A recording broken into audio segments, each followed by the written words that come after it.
Hello. All right, all right, all right.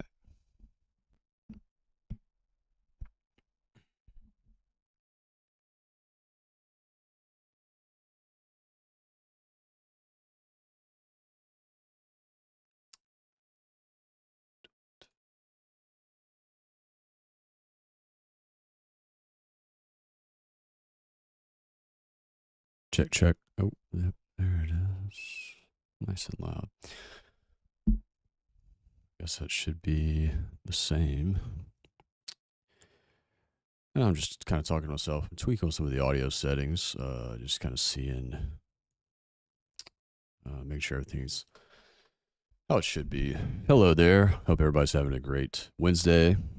My name is Pete Brown. Here hanging out, just kind of bored for a bit while my son naps. Hopefully he stays asleep for a little bit longer. But either way, just kind of wanted to talk about what I've been watching lately. My wife and I started Silo on Apple TV Plus last night, and I really like it. It's been, um, I feel like any like post-apocalyptic,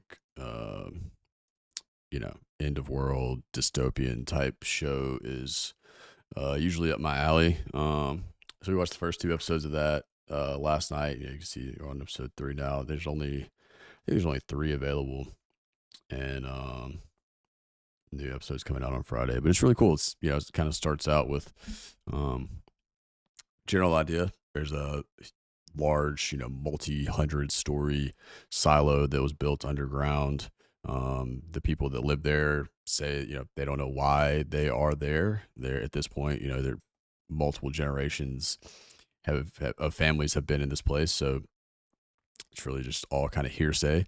But the people who are living their lives, it's a fully functioning society. And I'm not going to, spoil anything or anything like that. Just kind of giving a brief overview. Um, but as with a lot of things like this, dystopian or end of world type sci-fi thrillers like this, there people start to ask questions. People are curious as to why they are actually there.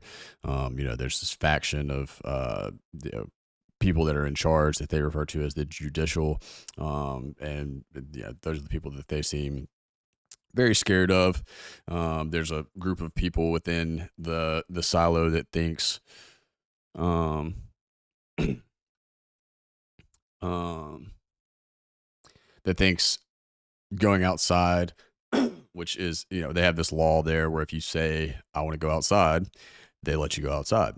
And the thought is when you go outside, they're cleaning this camera that shows the outside, and you kind of, you clean it up, whatever. And, um, and then people always, die. They watch them on the screen they have, and they watch them die as they leave.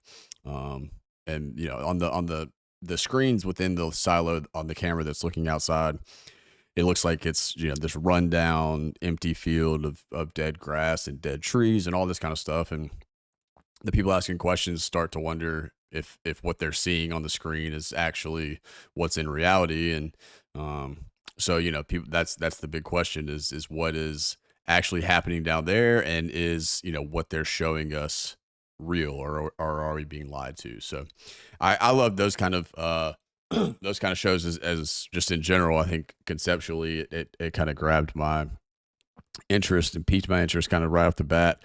um it's not a fully unique, where's Nora?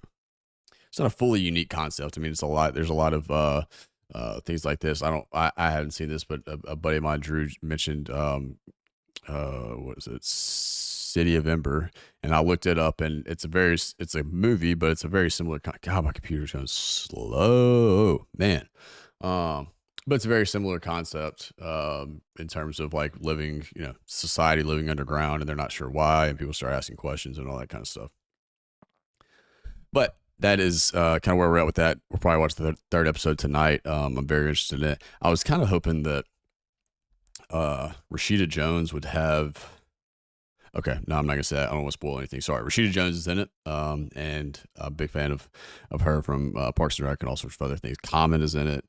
He is kind of one of the authority figures, the judicial, one of the people in the judicial, and people seem very scared of him. So, oh, is my son waking up? Please don't. Uh, Either way, so that's the thing that we've most recently like started kind of from the beginning. We're still in we're watching Ted Lasso.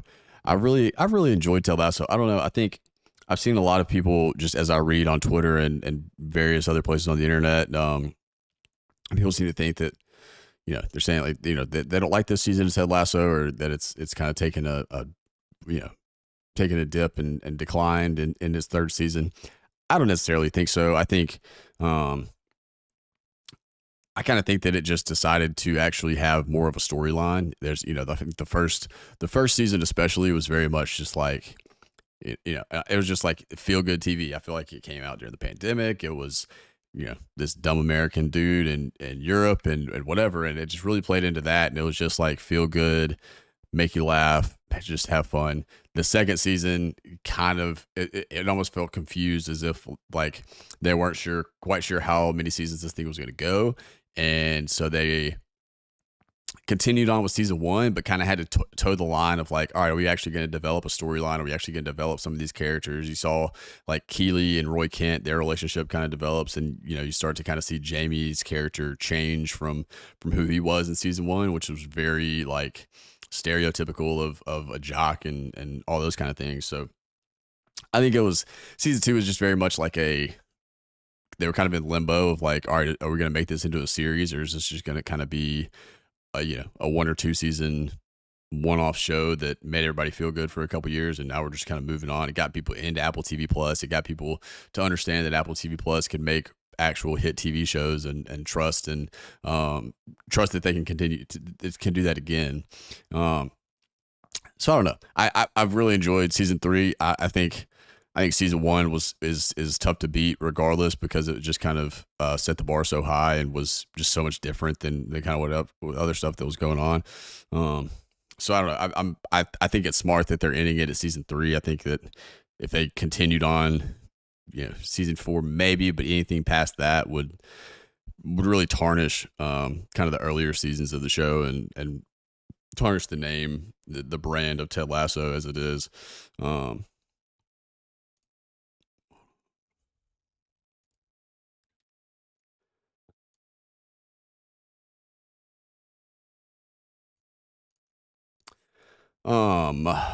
Sorry, I had to burp. Um, I we've also okay. Again, I'm just kind of going through stuff I've watched. I don't, whatever. But we've been watching Young Sheldon. Big fan of Young Sheldon. I was a big Bang Theory fan. I feel like Big Bang Theory gets like a weird, like, I don't know, just like a bad rap. Very much like, I don't know. I don't understand it. I feel like I really enjoyed it. I feel like shows with laugh tracks just kind of from the beginning are like, kind of taboo for whatever reason. But I've always enjoyed Big Bang Theory. I really like Young Sheldon as well. I think it's, some people probably like Young Sheldon better. I think it's a very different type of show. But it's really good.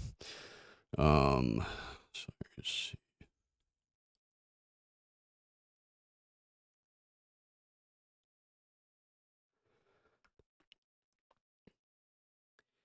It's in like a bit of a lull. I mean, obviously the writer's strike is going on, so I feel like there are some shows that were probably scheduled to start back up that aren't going to start back up, or they're going to start back up because they barely kind of got, under or kind of got the scripts and whatever finished, and they're just really hoping they don't have to make changes on the fly.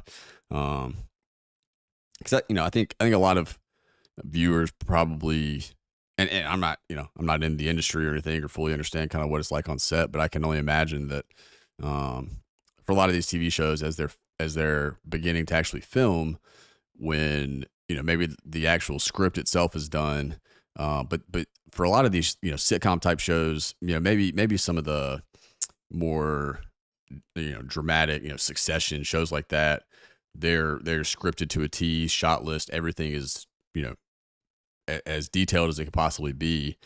So maybe some of those, they can kind of continue just shooting and hope that not having writers on set isn't a problem. But I feel like for a lot of sitcom shows, a lot of comedy shows, things like that, where they do like to kind of be able to change things on the fly. Even if the script was done 2 months ago, I bet a lot of those people are very hesitant to start actually filming, because if they start filming and they spend the money, or they get the space and they get everything set up, then you start to film and you get to a point where you're like, this isn't working. And they need a writer to come in and actually make changes, um and change things up like that. That's when you kind of get into a problem. And I'd imagine that's when maybe the directors and other people that are on set at the time go to the higher ups and they're like, yo, we need these writers. I got to figure this out. But um I mean, right now it's just the writers that are on strike, but it sounds like maybe other unions that include crap, my son is waking up. That is a horrible nap. That sucks. Crap.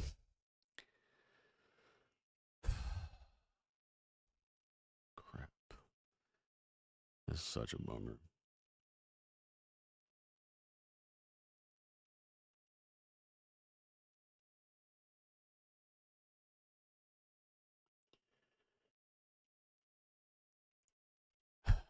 Okay. Well, um it's a real bummer. Very frustrated. Okay. Well, that was a fun 13-minute chat. I'm gonna go be dad.